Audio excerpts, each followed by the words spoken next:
Nanao an'izay akty zay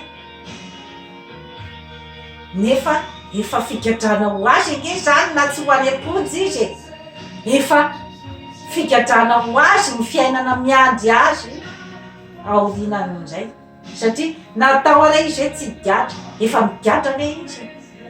raha hoe eo anolohan'ny fiarahamonina sy amin'ny hoe fahatsapahan'ny tena ka entiko fotsiny a zany zavatra rehetrarehetra izany zany a hoe isaitsainatsika ny amin'ny hoe olona manao hoana ny atao hoe olona tafita dia ny olona afaka mandanjalanja ny fananany ny sainy ny vatany ary ny fanahiny afaka mandanjalanja an'ireo telo ireo raha ohatra ka ny fahaizana mampahalalana ny fandrindra amin'ny fahendrena ary ao anatin'ny vatana salama dia raha hainao mandrindra n'izay rehetrarehetra izay dia tafita ianao ka io fahatafitana io zany dia zavatra koloinao ao aminao io zavatra io koloinao isan'andro amin'ny fianaranao amin'ny fiainana satria raha fahaizana tapitrohatra tsy araha-pahendrena tsy araha-padiniana dia mandehandeha fahatany fotsiny amin'izao raha ohatra koa nefa fahaizana amampahalalana kanefa tsy misy koa ny ataontsika hoe zany hoe fahasalamana ara-bata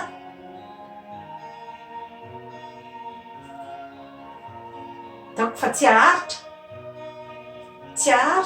raha ohatra ka tsy kojaina ny fahasalamana amin'ny alalan'ny famelombelomana ny angovo ao aminao ny fihinanana ny sakafo ara-pahasalamana efa nazavaiko teto daholo ny fitsinjovanao ny hoe filaminantsainao izany ny zavatra rehetrarehetra izany dia izay no hoe mitondra ny ataontsika hoe zany hoe fahatafitana amin'ny fiainana ary dia ny hoe miezaka hatrany mandra-pahatapitry ny fofinainao satria hoe voan'ny kansera hoany raha soa vitatreo ny aminy ny olona no miteny hoe vitatreo ny aminao fa ianao tompo-teny raha mbola tsy miaika ianao fa vitatreo ny aminao de mety mbola mahavita zavatra betsaka ianao ary mety mbola afaka iaina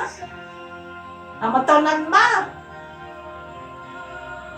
raha ohatra ka hainao ny hoe manaraka tsara ny fahasalamana any amin'ny dokotera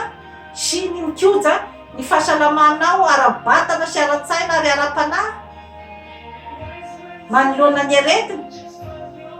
sy ny eritsaina ka ny eritsaina zany dia zava-dehibe io no mitondra ny zavatra rehetra io no mitondra ny fiainatsika olombelona amin'izay zavatra rehetra ataotsika efa nitantaraiko teto ny fiainan'ny Jean-Dominique Bobby izay rédacteur en chef malaza ny magazina Elle tany Frantsa izay voan'ny accident vasculaire cérébral tsy afaka mihetsika intsony ny tenany ray manontolo tao an'hôpitaly fa ny masony ihany no sisa afaka mihetsika zany raha ohatra ka hoe misy ny zavatra tadiavina dia efa nitantaraiko teto ny tantarany fa amin'ny alalan'io masony mihetsika io satria ny ataontsika hoe zany hoe ny physiothérapeute sy ireny karazana orthothérapeute ireny zany a ny hoe mampianatra an'ilay olona ny teny sy ny ana zany a izay zany a no nanaraka azy dia hoe aetseo ny masonao izy izy a ny avia sy ny havanana ny avia ihany zany no ny havanana ihany no afaka mihetsika dia akipio izy izy a rehefa misy ny alphabe A B C D zay zavatra tianao teneniny de miteny eo zany a ilay orthothérapeute zany a ny amin'ny hoe ohatra raha hiteny hoe non zao ohatra de hoe rehefa miteny hoe non zany a ilay olona de akipy ny maso havanana de rehefa miteny hoe o de akipy, rehefa miteny hoe n de akipy de zay zany ny ahafantarana fa navita na voasoratra boky Jean-Dominique Beaubien alohan'ny hafatesana ary dia boky mitondra succès betsaka les scaphandres et les papillons na zay mbola nahazahoan'ny lion ahafahan'ny zanany miaina ara-dalàna ka izay zavatra rehetra izay a dia tiako tenenina fotsiny a de ny hoe ianao ihany no midéterminer hoe vitany aminao na tsia amin'ny alalan'ny herin-tsaina